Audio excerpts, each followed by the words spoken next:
Karen and her sister, Marge, were the kind of neighbors who'd make a vulture gag. Self-appointed queens of the Sunny Acres HOA, they strutted around with clipboards, sniffing out violations like hounds on a scent, their matching floral dresses screaming suburban tyranny. Last Tuesday, I woke to find my RVMY home, my freedom hitched to a tow truck, Karen's smug face glowing as she waved the driver on. "No oversized vehicles allowed," she crowed, citing some dusty HOA rule I'd never seen enforced. My blood boiled, but the real kicker? She'd had it towed to a lot that charged $200 a day, knowing I'd just lost my job. I wasn't just mad he was done. Karen and Marge had terrorized this neighborhood for years, bullying anyone who dared plant a non-approved shrub or park a bike improperly. My RV, a lovingly restored 1985 Airstream, was my lifeline after the layoff. It wasn't some eyesore. It was my home, parked legally on my own property. But Karen didn't care about facts. She cared about control. So, I did what any desperate, fed-up man would do. I read the HOA bylaws cover to cover. And there, buried in fine print, was my Revengia loophole so delicious it felt like fate. The bylaws allowed temporary recreational use of private property, including camping facilities, as long as they met county health codes. No duration specified. No approval needed. I cross-checked county regulations, and they were looser than Karen's grip on reality. If I set up a campground on my lot technically adjacent to Karen's pristine lawn, it'd be legal.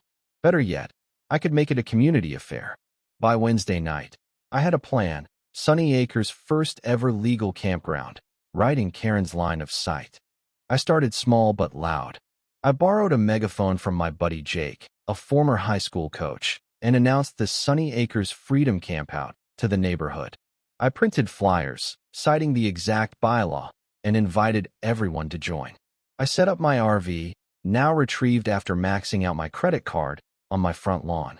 I added a fire pit, string lights, and a porta-potty that met county specs. By Friday, 3 neighbors, Jake, Mrs. Rodriguez, and young Timmy's dad, Carl, had pitched tents. Karen's face when she saw the setup? Like she'd swallowed a lemon whole.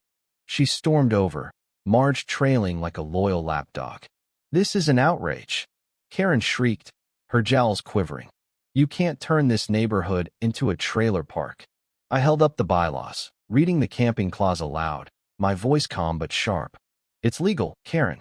Unlike your tow job, which, by the way, violated Section 4.2 arbitrary enforcement."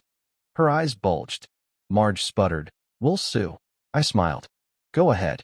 I've got a lawyer friend who'd love to take this pro bono." The campground grew. By Saturday, we had a dozen tents, a communal grill, and kids roasting marshmallows. Mrs. Rodriguez brought her famous tamales, and Carl blasted classic rock from a portable speaker. Neighbors who'd cowered under Karen's reign started showing up, sharing stories of her petty fines and threats. She'd once fined Jake $50 for a non-compliant mailbox height. She'd reported Timmy's lemonade stand for unpermitted commerce.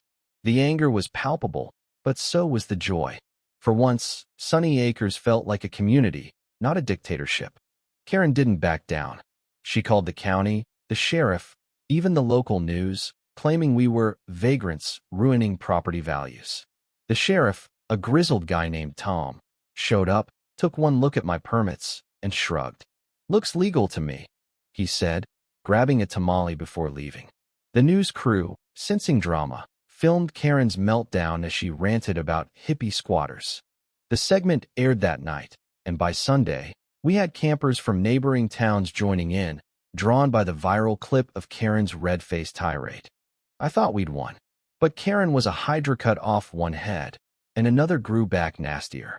Monday morning, she and Marge retaliated with a new HOA rule, pushed through in an emergency meeting nobody was invited to. No open flames or amplified music. They slapped me with a $500 fine for the fire pit and speaker. I could have fought it, but the fine print warned of liens on my property if unpaid. I was broke, and Karen knew it. Her smirk as she handed me the notice said it all. Checkmate. Or so she thought. I'd spent the weekend researching, and I found another gem in the county code, public nuisance laws. Karen's toe job, her harassment, her selective rule enforcement, it all added up. I filed a complaint with the county, backed by affidavits from 6 neighbors. I also contacted the news crew again, tipping them off about Karen's history of bullying. They dug deeper, uncovering that Karen and Marge had been skimming HOA funds for administrative expenses like their annual Vegas trips. The campground stayed up, now a symbol of resistance. By week 2, we had a rotating cast of campers, a makeshift library, and a Karen complaint box where neighbors anonymously vented. The county investigated, and the news ran a follow-up exposing the sisters' shady finances. HOA meetings were flooded with angry residents demanding their resignation. Karen and Marge doubled down, calling us ungrateful peasants, but the tide had turned. Their allies abandoned them, and the county froze HOA funds pending an audit. The final blow came when the county ruled Karen's tow job a wrongful seizure. I got my $2,000 in tow fees refunded, plus damages.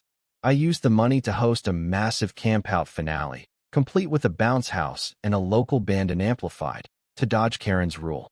Over 50 people showed up, laughing and dancing under her furious gaze.